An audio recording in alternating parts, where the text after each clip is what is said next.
बिस्मिल्लाहिर्रहमानिर्रहीम। ये एक्सरसाइज जो है वो 7B हम स्टार्ट कर रहे हैं। लास्ट हमने 7A स्टार्ट की थी और उसमें हमारा जो बेसिक टॉपिक था that was the Pythagoras theorem, ठीक है ना। तो जब राइट एंगल ट्रायंगल होती है तो वहाँ पे हमारा पाइथागोरस थ्योरम जो है वो अप्लाई होता है, ठीक है जी। तो पाइथागोरस थ्योरम में जो बेसिक हम बात बता रहे हैं लास्ट में डिस्कस की थी कि जब आपके पास एक राइट एंगल ट्रायंगल है, प्लीज जो राइट एंगल ट्रायंगल है तो राइट एंगल ट्रायंगल में जहाँ पे 90 डिग्री बना होगा उसके जो अपोजिट साइड है that will be the hypotenuse, ठीक है जी, हाइपोटेन्यूज, ठीक हो गया। और जो बाकी दो साइड्स हैं उसको हम नाम दे रहे होते हैं ए परपेंडिकुलर और बेस। और मैंने आपको लास्ट बताया था कि किसी जगह पे जब हम क्वेश्चन को यूज कर रहे होते हैं तो आप इस परपेंडिकुलर को हम अपोजिट भी कहते हैं और जो बेस है लेंथ इसको एडजेसेंट भी हम कहते हैं। प्लीज बेटा प्लीज कीप साइलेंट और इसको जरा पॉज कर लीजिएगा। और कल मैं एक देख रहे थे यहाँ पे कुछ जगहों पे जैसे आपके पास नेट के बाद होते हैं तो वहाँ पे उसने सिंपल एक वर्ड यूज किया हुआ था कि this one is the leg and this one is the leg, कि एक तो 90 के सामने जो भी साइड है वो हाइपोटेन्यूज है, ठीक है ना, वो तो आपने ध्यान में रखना है। अब हमारे पास जो फॉर्मूला हमने यूज किया हुआ था कि hypotenuse square is equal to perpendicular square plus base square. ये जो इसकी ऑर्डर है वो आपका चेंज हो सकता है कि हम लेफ्ट टू राइट कर सकते हैं, राइट को लेफ्ट कर सकते हैं। हमने पहले भी डिस्कस किया है अगर आपको हाइपोटेन्यूज फाइंड आउट करना हो तो हम हाइपोटेन्यूज पहले लिख लेते हैं, अगर हाइपोटेन्यूज पहले से गिवन है तो कोई लेंथ फाइंड आउट करनी है तो हम उसको बाद में लिख लेते हैं। अच्छा अब बेटा यहाँ पे आप यूँ समझ लें कि इसकी आप प्रैक्टिकल अप्रोच हम देख रहे हैं कि अगर आपके पास एवरीडे मैथ के रेफरेंस है कि हम इसको किस तरीके से इस थ्योरम को इस फार्मूले को जो है वो हम अप्लाई कर सकते हैं, ठीक है ना, डेली लाइफ में। तो ये क्वेश्चन आपके पास है, first question, some cables are supported by vertical post of height 47 metre. Post कहते हैं बेटा आपके पास जो एक खंभा है और वर्टिकल का मतलब होगा बिल्कुल सीधा है, ठीक है जी। जैसे आपके पास इंसान है वो वर्टिकल शेप में है, आपके ट्रीज हैं वो वर्टिकल शेप में है, तो पोल आपके पास है जो वर्टिकल है और उसकी जो हाइट है प्लीज 47 मीटर। आगे क्वेश्चन क्या कह रहा है, the cables are attached from the top of the post on to a point on the level ground. के केबल्स लगी हुई हैं जो कि लेवल ग्राउंड को टच कर रही हैं। आपने जाके देखा होगा कि बहुत सारे पोस्ट लगे होते हैं कि ठीक है कहीं पे वो उनको सपोर्ट करने के लिए इधर से चारों तरफ से क्या होता है केबल लगी होती है, जैसे टेंट के आपके पास होती है, ठीक है, टेंट की तरह, ठीक हो गया। अब आपके पास क्या कर रहा है 18 metre from the foot of the post, यानी उनका जो डिस्टेंस आ रहा है वो फुट ऑफ द पोस्ट से दैट इज 18 मीटर। अब केबल जो है वो एक नहीं है, केबल मतलब चारों सपोर्ट करने के लिए, तो यूं समझिए हम एक केबल को यहाँ पे ज्यादा हाईलाइट शो कर रहे हैं। The question is find the length of each wire, each cable। Her cable की आपने लेंथ निकालनी है, एक जैसी केबल्स है उनकी लेंथ क्या होगी, सेम होगी। अब देखिए डायग्राम हमारे पास यूं बन गई है, ये वर्टिकल है, vertical means this one is the 90 degree, ठीक हो गया। अब ये जो चीज अपने पास है ये वायर की आपके ए का नाम देता हूं ए बी सी, तो you have to find this length, ठीक है जी। तो हम लेट कर लेते हैं कि लेंथ ऑफ हिपोक्राइट केबल जो है उसको हम मेरा नाम दे रहे हैं AC का, AC और ये आपने फाइंड आउट, ठीक हो गया। अब हमारे पास देखिएगा कि क्या चीज फाइंड आउट करनी है, हाइपोटेन्यूज फाइंड आउट करना है। तो इसका मतलब है कि अगर हम हाइपोटेन्यूज या हाइपोटेन्यूज फाइंड आउट करना है तो हम यूज कर सकते हैं फार्मूला कि hypotenuse square is equal to perpendicular square plus base square. अब इस क्वेश्चन में हमारा हाइपोटेन्यूज है दैट विल बी AC और एक को हम परपेंडिकुलर कह रहे हैं बेटा, एक को बेस कह रहे हैं, तो that will be AC square is equal to 47 square और प्लस 18 स्क्वायर, ठीक है जी। तो AC whole square is equal to 2209 2229 जो है इसका स्क्वायर है और 18 का जब हम करेंगे 324। अब बेटा इसको आपने ऐड करना है 2533 2533, लेकिन हमने क्योंकि AC का स्क्वायर AC की लेंथ निकालनी है, ये स्क्वायर में है, you will take square root on both sides, the answer will be 50.3 50.3 50.3। अब यहाँ पे देख लीजिएगा मीटर में है, इसका मतलब मतलब है कि आपके पास, क्योंकि उसने पूछा हुआ था लेंथ ऑफ केबल, तो आप लिखिए, क्योंकि स्टोरी सम है तो स्टोरी सम को आपने स्टोरी की तरह ही थोड़ा ट्रीट करना है कि स्टार्ट में जैसे हम स्टार्ट कर लेते हैं और आप लिख सकते हैं so required length of cable, जो लेंथ ऑफ केबल है या ईच केबल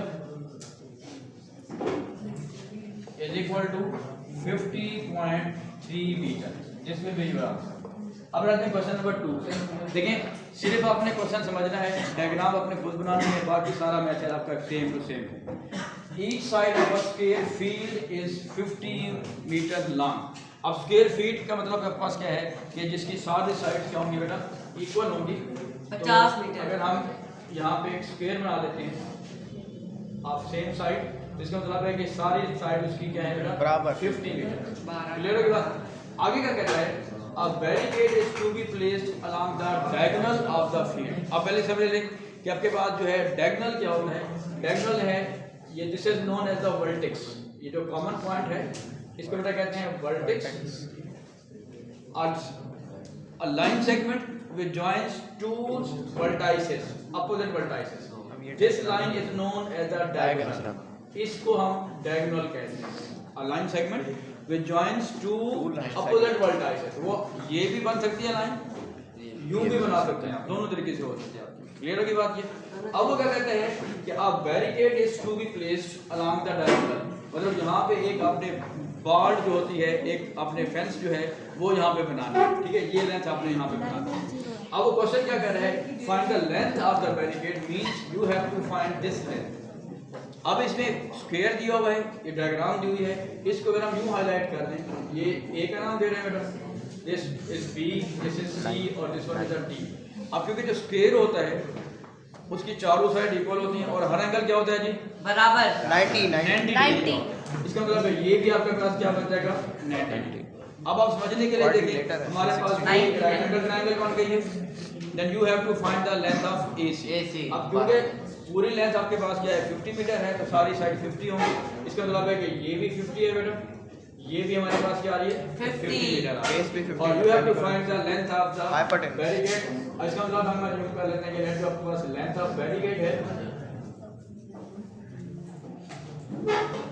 वो उसको हम शो कर रहे हैं AC से, then you have to find out, और this one is the hypotenuse. Main चीज आपने इसको फोकस करना है, ठीक हो गया?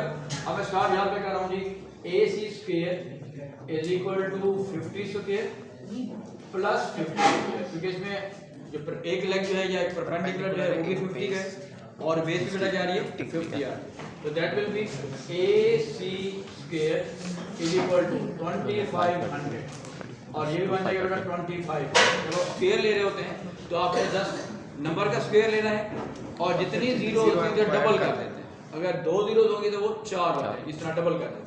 हाँ जी, that will be AC square is equal to 5000। 50,000, इसमें बात है 5000, तो 2500 है तो 5000 हो गया। जब हम इसका स्क्वायर रूट लेंगे तो हमारे पास अभी ये पहुंचता है कि स्क्वायर रूट 70.7 मीटर, ठीक है जी। और यहाँ पे आप देख सकते हैं जैसे मैंने लास्ट में लिखा था कि सो लेंथ, रिक्वायर्ड लेंथ जो आपके पास आ रही है, required length is equal to 70.7 metre. अब इसमें इंपॉर्टेंट बात एक चीज देखिएगा, लास्ट में हमने डिस्कस किया था कि जब भी आप राइट एंगल ट्रायंगल डिस्कस कर रहे होते हैं तो जो हाइपोटेन्यूज होता है, हाइपोटेन्यूज जो होता है वो जो साइड होती है वो बाकी दो साइड से बड़ी होती है, हमेशा ये ध्यान में रखना, ठीक हो गया? अब देखिए यहाँ पर अगर 50-50 है तो ये लेंथ आपके पास क्या आ रही है 70.7। अगर नेक्स्ट पे आ जाए, rectangular swimming pool has a length of 50 meter and breadth of 30 meter। अब देखिए यहाँ दूसरे के बताया है कि जो स्विमिंग पूल है वो उसकी शेप क्या है बेटा, रेक्टेंगुलर टाइप है। अब रेक्टेंगुलर में क्या होता है कि लेंथ और ब्रेड्थ में डिफरेंस होता है, स्क्वायर में लेंथ और ब्रेड्थ क्या होती है सेम। अब आगे क्या कह रहा है, देखिए इसमें नॉर्मल जो लेंथ होती है वो जो लार्जर होती है, बड़ी होती है, उसको हम लेंथ कह रहे होते हैं, दूसरी आपके पास ब्रेड्थ है। अब यहाँ पे है जो लेंथ वो हम कहते हैं जी 50 मीटर है एंड द ब्रेड्थ है 30 मीटर। अब एक यहाँ पे एक टेक्निकल जरा समझिएगा बात को। अब यहाँ पे एक चीज़ टेक्निकल ये चीज़ आ रही है कि वो कहते हैं कि during a swimming proficiency test कि हाँ जी किसकी स्विमिंग की जो स्पीड है वो ज़्यादा है, तो आपने उसका टेस्ट करना। टेस्ट कैसे करेंगे?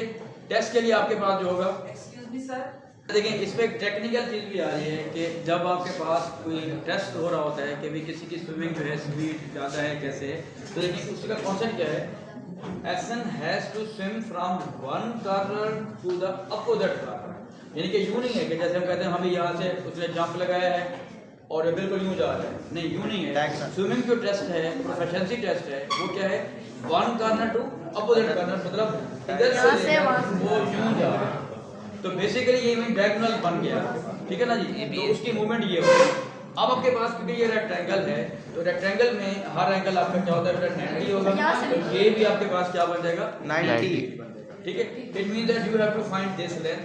तो फिर वही बात है, अगर हम इसको कोई नाम दे देते हैं ए बी और सी का, ठीक है। तो अब the side opposite to the 90 that is the hypotenuse. Main concept वही आ रहा है कि हम पाइथागोरस थ्योरम यूज करके ये आपके पास जो एवरीडे मैथ्स के या प्रैक्टिकल मैथ्स के जो क्वेश्चन हैं उनको हम सॉल्व कर रहे हैं, ठीक है जी।